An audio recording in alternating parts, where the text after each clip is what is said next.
Boom! Stop! In episode 71 of Man Up, I answer the question of, do men really have high standards, or is it just an excuse? Masculinity for the intelligent man. I'm David Tian, Ph.D., and this is Man Up! Hi, I'm David Tian, Ph.D., and welcome to episode 71 of Man Up. Got a question from the private Facebook group, and it comes from Ita. I don't know if that's her real name because it says, well, anyway, Ita from the group. And it's kind of a long question. It kind of took me a little bit to get at the root of the problem or the issue. And basically, I'll sum it up as, sometimes I feel that my high standards are impossible to meet. And I use them as an excuse to not let myself be vulnerable and risk getting hurt or humiliated. And I asked him about what he meant by high standards. And I asked him, is he mostly referring to physical?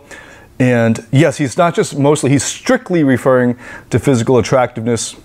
The truth is, possibly because of past traumatic experiences, I feel that unless I find the girl drop dead gorgeous and the sexiest woman alive at all times, then there's no point in investing sexually with her. This is because I feel or fear that if I don't find her that physically breathtaking, I won't be able to perform or get hard with her. I guess past traumatic experiences is you couldn't get it up. All right, so it's kind of funny that it's like a trauma, but I'm assuming that he wasn't raped or anything, but you know, who knows. So, and I didn't want to, you know, get him to open up in the group on that. So, but I think like a bigger question that I hear quite a bit, or that is a not that uncommon problem, is this problem of, or this question of, and he's actually, Ita, you got to give him a lot of credit. He was self-aware enough to know that this excuse that he uses about finding a woman who's physically attractive enough for him is just an excuse because he doesn't want to be hurt or humiliated, because he doesn't want to be vulnerable. And he's afraid, I mean, this whole thing, like, he's afraid he can't get it up unless she's super, super hot. So I asked him how much experience has he had with sex, and he's hooked up with like one-night stands and flings a few times in his life. And he's doing, you got to give him a credit. He says he's doing a lot of, you know, he's gone to Tony Robbins, he's read some Wayne Dyer and so on. Physically, that's the one area so that he's missing. So I want to point out a few things here. One is, first of all, this is a common excuse, right? So guys do this all the time, and she's not hot enough as an excuse not to even try. So that's an easy way to get out of anything that makes you have fear. You just disdain what you cannot attain. Okay, that's a common occurrence, especially among young men, because they don't want to look bad. So they disdain what they can't attain. And the problem is, like he originally started with, you know, if she's hot enough, then she doesn't want me, right? So, and then the girls that he could get possibly, he's disdaining, which is funny because it's sort of, but here's the deal, right? Like, you can't attain it in terms of getting it up, right? So like, he's afraid that if he gets her, then he won't be able to perform in bed. It's not so much that he doesn't think she's attractive. It's that he's afraid that he won't be able to get it up. And that's a separate issue altogether. And this is something I want to bring up with, I mean, that he thinks the problem is she's not hot enough. That's not the fucking problem. One thing you got to know, young men, young boys, all the guys watching this, two things you got to know, and I'm going to just talk about two things and end this quickly. Try to end it quickly. Two things. The first is nobody's perfect. And if you're looking for the perfect physical specimen in order to guarantee, it's not going to happen. It's sort of like telling guys like it's about like talking to them about the promised land and they haven't gone there yet. So now I pull back a bit and I'm like, yeah, whatever, you know, they're not going to believe me anyway. But you know, it's not when you pull back, all the makeup's gone, even when the makeup's like, it's just, there's no such thing as perfection, and you will be, if you're chasing some kind of ideal of perfection, you will always be unsatisfied. You might be able to stay under the illusion of perfection or ideal or like a 10 for a period of time. You know, you could stay under that illusion for 6 months to a year. It's very feasible. You might even be able to stay under this illusion for 3 to 5 years. But at some point, reality will rip off the scales on your eyes, and you'll see the truth, that there is no such thing as perfection. The ideal is an ideal, in which, so it's not real, it's ideal. That doesn't exist. You must get used to the nitty-gritty of it. There's no such thing as the perfect anything. That's a myth of Plato. Okay, so, and he would have totally conceded it because it's supposed to be an ideal, and it's just that. It's the abstract form. Anyway, so that's the ideal. Stop fucking looking for that. It's not there. It does not exist. Now, he's also looking for hot girls, and the girls who are hot enough for him that he thinks he doesn't get. Isn't that convenient?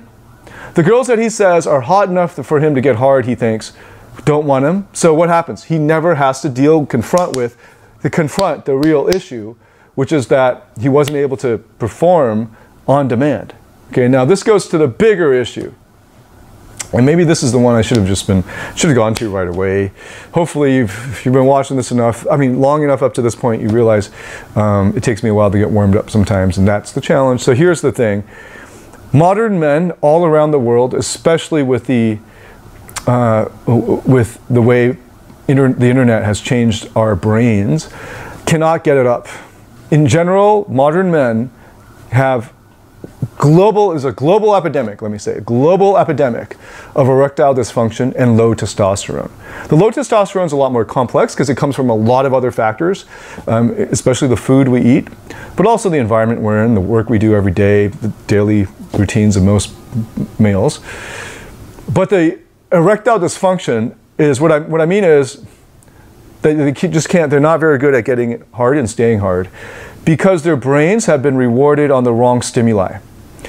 The internet has made pornography and really extreme angles and views and activities. Obviously there's really extreme ones, but then even just the quick availability of the airbrushed with the right angle and all that, and the right makeup and all that, it seems like it's this fantasy. And the fact that you can go through 1,000 videos or whatever it is, 100 videos in a short period of time to choose the one that fits your fantasy just right. And then when you come to real life and the nitty-gritty of real life and the imperfections of real life, it fucks with your head. Your brain literally is not trained. The dopamine receptors aren't working. You're getting the wrong rewards. You're conditioning your brain to only act on the wrong stimuli that you're not going to get in real life.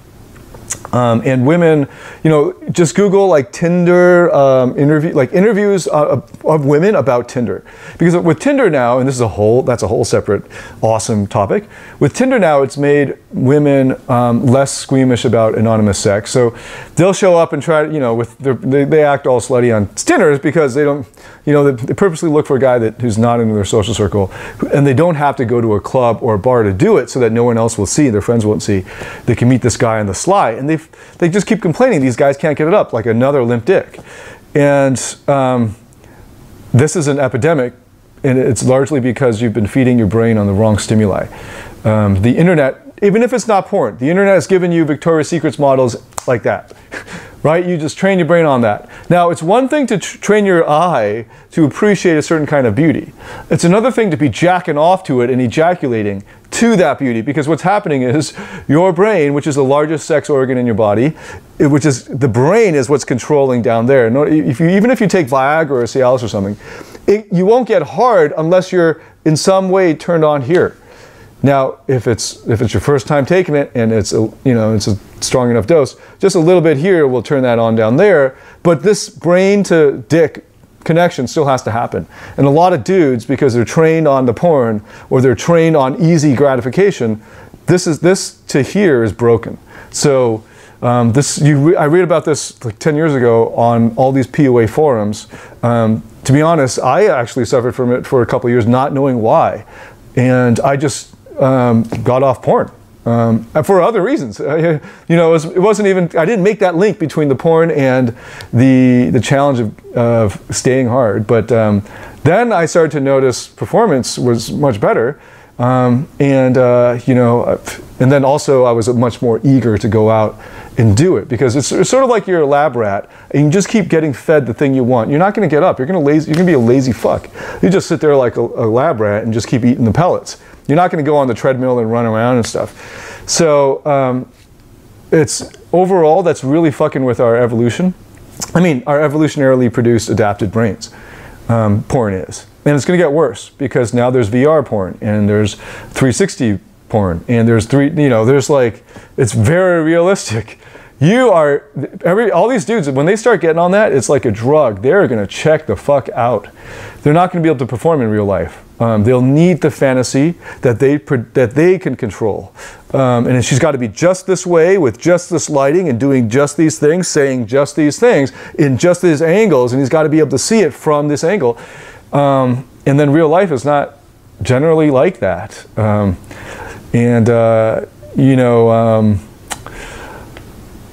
I'm just guessing, because if you're like most men, this is what's happening in you.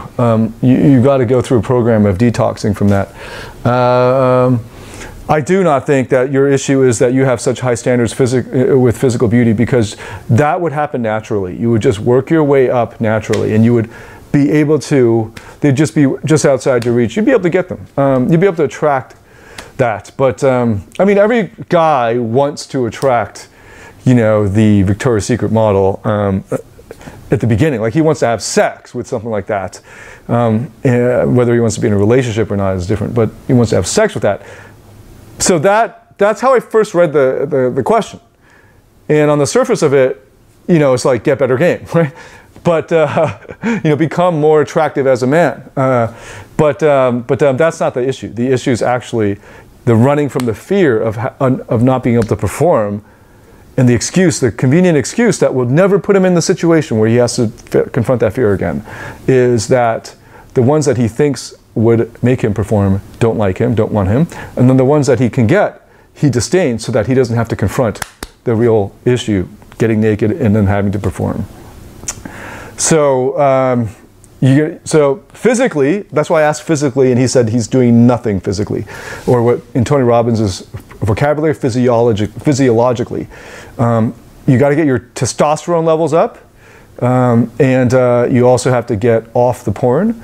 But the testosterone levels will really, really help. And that's outside the scope of this video, but you can go Google it. A friend of mine runs a great site that has a lot of information on that. It's quantifiedbody.com. You can go there and poke around on that. Poke around. Okay, damn it, too long, so deep, this question. So join the private Facebook group and click on the link, join the group. I'll see you in there. Until next time, man up.